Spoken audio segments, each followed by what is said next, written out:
Maliban sa utap at danggit, kilala rin ang masarial na pasalubong kung galing po kayo sa Cebu. Bukod sa napakadaling gawin, ito po ay napakasarap din. Tara, gawa po tayo. Hi, I'm Dance, and this is my channel.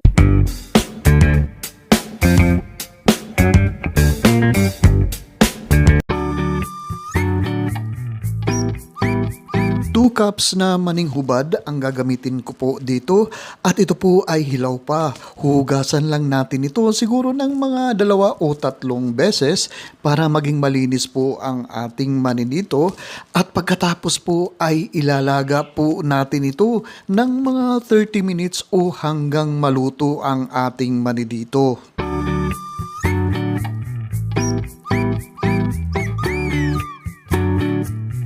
At habang inululuto po natin ang ating mani dito, ay ihanda naman natin ang ating pan.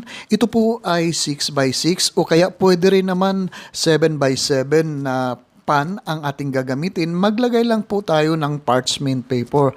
At ngayon ay ito po ay tikman natin kung luto na po ang ating mani na nilalaga po dito after 30 minutes. Siguro ay siguradong luto na po ito. Palamigin lang po muna natin ito bago po natin ilagay sa ating food processor po dito. Kalahati lang muna ang ating giniling po dito na mani dahil maliit po ang aking food processor at saka 1 cup na sugar ang gagamitin po natin dito at saka 1/2 teaspoon ng fine salt, 1/2 teaspoon na vanilla essence ang ating idadagdag po dito. Gigilingin lang po natin ang ating mani dito ng pinong-pino po para mas maganda ang ating masarial mamaya.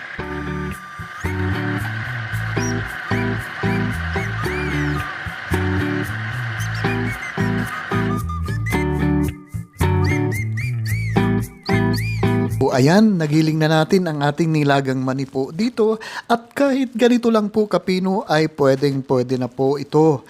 Pero mas maganda yung pinong-pino po. Kayo na lang po ang gumawa ng paraan kung paano nyo po igigiling o pipinuhin ang ating mani dito. At pagkatapos ay ilalagay po natin ito sa isang pan at luluto po natin ito hanggang maging almost dry po ang ating mani po dito. Iluluto lang po natin ito na hindi titigilan ang paghahalo po dito.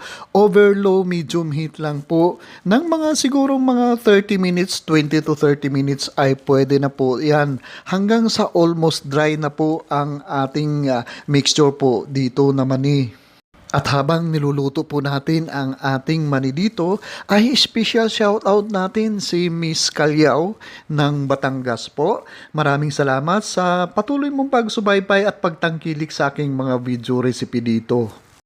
At kapag naramdaman na natin na almost dry na po ang ating mixture po dito, ay ibuhos naman po natin dito sa ating pan, sa ating tray na prepare kanina. At pagkatapos po ay isisiksik lang po natin ito, i-flatten po natin na maigi o pantay ang ating pag-flatten po dito para pantay po ang kapal ng ating masarial kapag ating hiniwa na po ito. At kung ngayon lang po kayo nakadaan dito sa Dance Food Park, mangyari po lamang na paki-subscribe naman po ang aking channel. Paki-click lang po ang subscribe button sa baba at pati na rin ang notification bell para palagi po kayong updated sa mga susunod kong video uploads. Maraming salamat po. O ayan, medyo matigas na po ang ating masarial po dito. Unmold naman po natin ang ating masarial at pagkatapos po ay slice po natin ng ganito.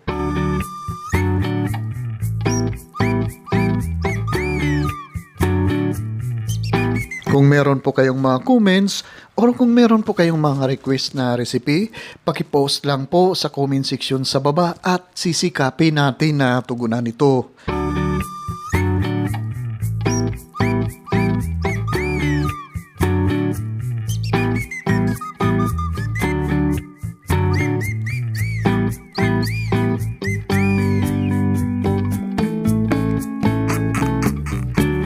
Ganito po kalalaki ang pag-slice ng ating masarial at pagkatapos po ay ipapak po natin ito.